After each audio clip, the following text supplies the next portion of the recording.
Break के बाद स्वागत है आपका। खबरों का सिलसिला शुरू करते हैं। दो राज्यों में चुनाव के बीच केंद्र सरकार न्यू पेंशन स्कीम एनपीएस की जगह अब केंद्रीय कर्मचारियों के लिए यूनिफाइड पेंशन स्कीम यानी यूपीएस लेकर आई है। केंद्रीय मंत्री अश्विनी वैष्णव ने बताया है कि कैबिनेट बैठक में इसे मंजूरी दी गई है। यूपीएस 1 अप्रैल 2025 से लागू होगी। यूपीएस से 23 लाख केंद्रीय कर्मचारियों को फायदा होगा। बताया गया है कि न्यू पेंशन स्कीम में कर्मचारियों को अपनी बेसिक सैलरी का 10% हिस्सा कॉन्ट्रीब्यूट करना होता है और सरकार 14% देती है। अब सरकार अपनी तरफ से कर्मचारियों की बेसिक सैलरी का 18.5% कंट्रीब्यूट करेगी। इससे पहले ओल्ड पेंशन योजना यानी कि ओपीएस में कर्मचारी के वेतन से कोई भी कटौती किए बिना सरकार पूरी पेंशन कवर करती थी। जानकारी के मुताबिक एनपीएस के तहत 2004 से अब तक रिटायर हो चुके और अब से मार्च 2025 तक रिटायर होने वाले कर्मचारियों को भी इसका लाभ मिलेगा। सरकार की तरफ से कंट्रीब्यूशन 14% से 18.5% बढ़ाए जाने पर पहले साल 6,250 करोड़ रुपए का अतिरिक्त खर्च आएगा। कर्मचारियों के पास यूपीएस का एनपीएस में से कोई भी पेंशन स्कीम चुनने का ऑप्शन रहेगा। राज्य सरकार चाहे तो वो भी इसे अपना सकती है। अगर राज्य के कर्मचारी शामिल होते हैं तो करीब 90 लाख कर्मचारियों को इससे फायदा होगा।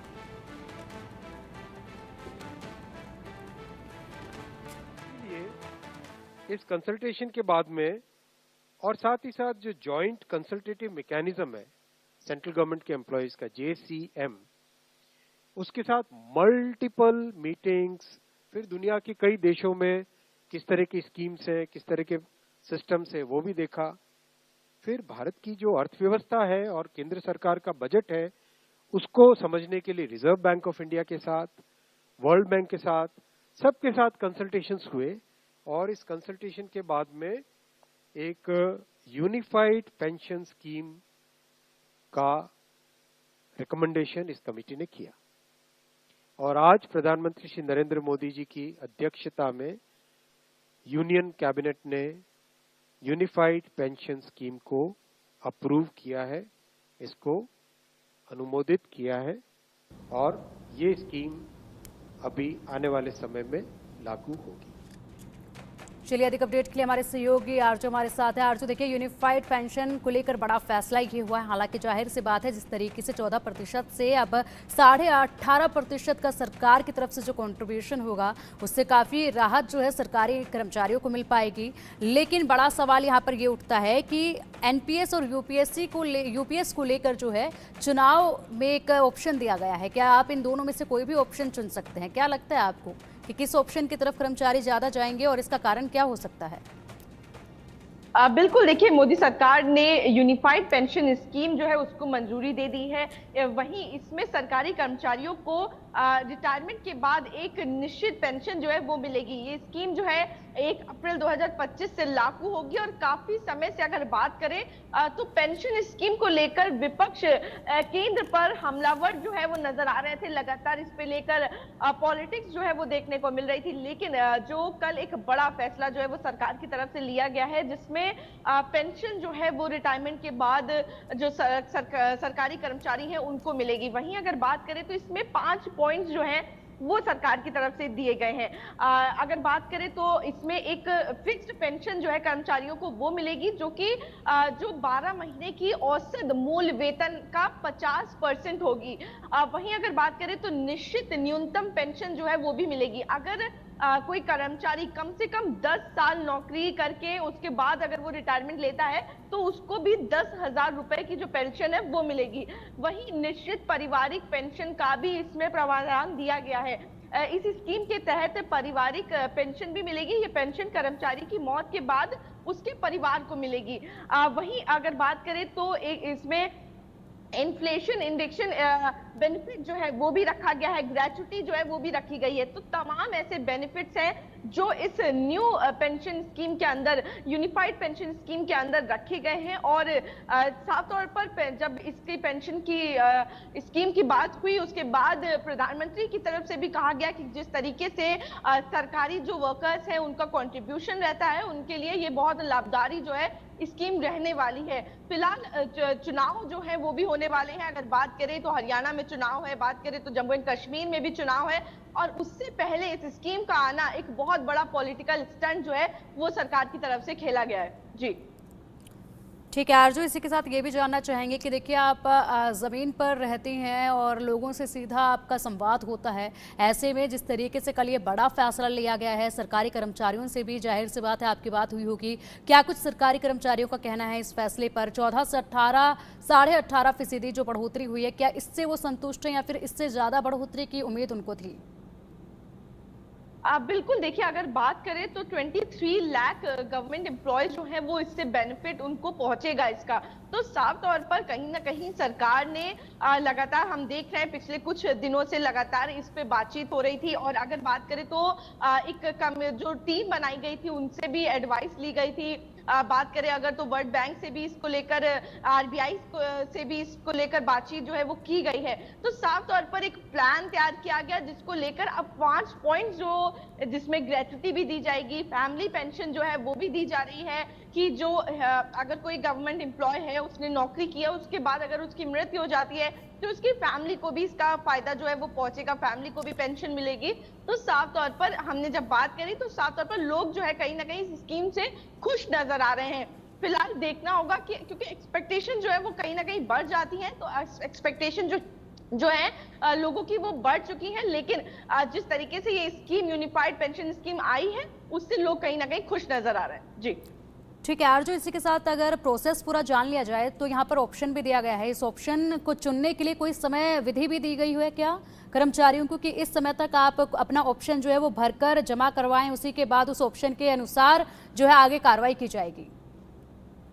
देखिए, अगर बात करें तो यूनिफाइड पेंशन स्कीम जो है ये जो लागू है वो पिछले साल यानी कि 1 अप्रैल 2025 से होगी। और वही समय जो रहेगा तब जब कर्मचारी जो है वो डिसाइड कर पाएंगे। फिलहाल अगर बात करें तो 1 जनवरी 2004 को एनपीएस यानी कि न्यू जो पेंशन स्कीम थी उसने ओल्ड पेंशन स्कीम की जगह ली थी। और इसके बाद उसके बाद ज्वाइन करने वाले सरकारी कर्मचारियों को एनपीएस के तहत जो है वो रखा गया था। ओपीएस के तहत कर्मचारी अपने रिटायरमेंट के बाद अपनी आखिरी सैलरी का 50% जो है पेंशन के रूप में निकाल सकते थे, वहीं निकाल सकते। अटल बिहारी वाजपेयी की सरकार में इसकी शुरुआत हुई थी। और अब जो है प्रधानमंत्री की अगुवाई में प्रधानमंत्री नरेंद्र मोदी ने एक नई पेंशन स्कीम की शुरुआत की है, वो यूनिफाइड पेंशन स्कीम जो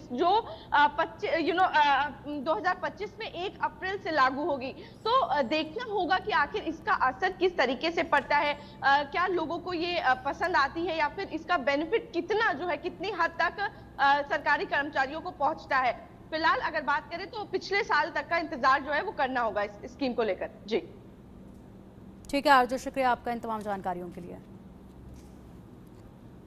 तो देखिए यूनिफाइड को लेकर अब क्या कुछ रुख अपनाते हैं, क्योंकि इसमें 14 से 18% यानी कि पूरा जो है 4.5% की बढ़ोतरी की गई है। कर्मचारियों का क्या कुछ इस पर रिएक्शन है वो धीरे धीरे करके अब सामने आने लगेगा। हालांकि ऑप्शन इसमें दिया गया है, यूपीएस और एनपीएस को चुनने का ऑप्शन दिया गया है किस तरफ जो है जाते हैं। हालांकि जाहिर सी बात है यूपीएस का ही चुनाव अधिक होने वाला है, क्योंकि यहाँ पर 4.5% की बढ़ोतरी जो है वो साफ तौर पर देखी जा रही है। लेकिन हो सकता है कि कर्मचारियों को इससे ज़्यादा की उम्मीद रही हो।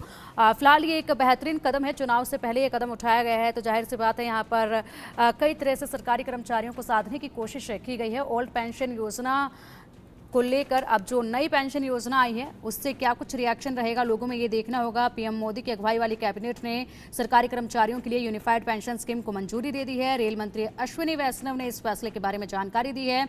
वैष्णव ने कहा है कि नई यूनिफाइड पेंशन स्कीम से 23 लाख केंद्रीय सरकारी कर्मचारियों को फायदा मिलेगा और यह योजना 1 अप्रैल 2025 से लागू होगी।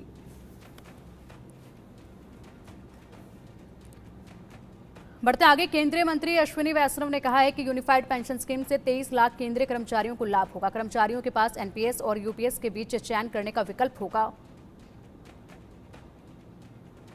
इसीलिए इस कंसल्टेशन के बाद में और साथ ही साथ जो जॉइंट कंसल्टेटिव मैकेनिज्म है सेंट्रल गवर्नमेंट के एम्प्लॉयज का JCM, उसके साथ मल्टीपल मीटिंग्स, फिर दुनिया के कई देशों में किस तरह की स्कीम्स है, किस तरह के सिस्टम्स है वो भी देखा। फिर भारत की जो अर्थव्यवस्था है और केंद्र सरकार का बजट है उसको समझने के लिए रिजर्व बैंक ऑफ इंडिया के साथ, वर्ल्ड बैंक के साथ, सबके साथ कंसल्टेशंस हुए। और इस कंसल्टेशन के बाद में एक यूनिफाइड पेंशन स्कीम का रिकमेंडेशन इस कमेटी ने किया और आज प्रधानमंत्री श्री नरेंद्र मोदी जी की अध्यक्षता में यूनियन कैबिनेट ने यूनिफाइड पेंशन स्कीम को अप्रूव किया है, इसको अनुमोदित किया है और ये स्कीम अभी आने वाले समय में इस स्कीम के 5 पिलर्स हैं। सबसे इंपॉर्टेंट विषय था कर्मचारियों की तरफ से कि हमें अश्योर्ड अमाउंट एक चाहिए, जो बहुत लॉजिकल और वाजिब रिक्वायरमेंट था। तो इस डिमांड पे एक मेथोडिकल वे में काम करके और एक्चुअरियल साइंसेस, जो लोग आगे का भविष्य का रिक्वायरमेंट वगैरह कंप्यूट करने का एक तरीका होता है जिसको एक्चुअरियल साइंस बोलते हैं, उनके साथ मिलके कई तरह के फाइनेंशियल मॉडल्स को प्रोजेक्ट करके और सबके साथ मिलके एक सिस्टमेटिक तरीके से 50% अश्योर्ड पेंशन, ये इस यूपीएस का सबसे पहला पिलर है। इसकी डिटेलिंग देखनी चाहिए हमें। जो ये अमाउंट मिलेगा वो रिटायरमेंट से पहले के 12 महीनों की एवरेज बेसिक पे का 50% होगा। मैं रिपीट कर रहा हूं, अश्योर्ड पेंशन का जो अमाउंट है that will be the average of basic पे ऑफ 12 मंथ्स बिफोर सुपर एनुएशन, उसका 50% होगा। और इस फुल पेंशन के लिए जो क्वालिफाइंग सर्विस रहेगी वो रहेगी 25 इयर्स, यानी 25 वर्ष तक अगर किसी ने काम किया है, सेवा की है, तो उसको फुल पेंशन यानी जो ये अश्योर्ड पेंशन का अमाउंट है वो मिलेगा। 25 साल से अगर कम है लेकिन 10 साल से ज्यादा है तो उसमें प्रोपोर्शनेट पेंशन रहेगी, प्रो रेटा वो पेंशन का अमाउंट बनेगा। जो कभी किसी कर्मचारी की डेथ हो जाए तो फैमिली पेंशन एक बहुत बड़ा, स्पाउस के लिए ये बहुत बड़ी एम्प्लॉयज की एक रिक्वायरमेंट थी, डिमांड थी। तो सेकंड पिलर इस यूपीएस का है अश्योर्ड फैमिली पेंशन। किसी भी कर्मचारी के डिमाइज से पहले, इमीडिएटली पहले जो पेंशन थी, अमाउंट था, उसका 60% मिलेगा एम्प्लॉय के, डिसीज्ड एम्प्लॉय के स्पाउस को। ये सेकंड पिलर है। थर्ड पिलर है अश्योर्ड मिनिमम पेंशन।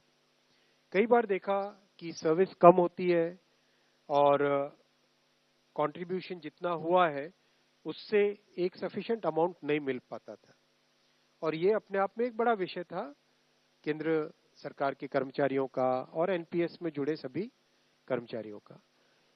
इसीलिए एक minimum assured pension, assured minimum pension 10,000 rupees per month, वो इसमें यूपीएस में थर्ड पिलर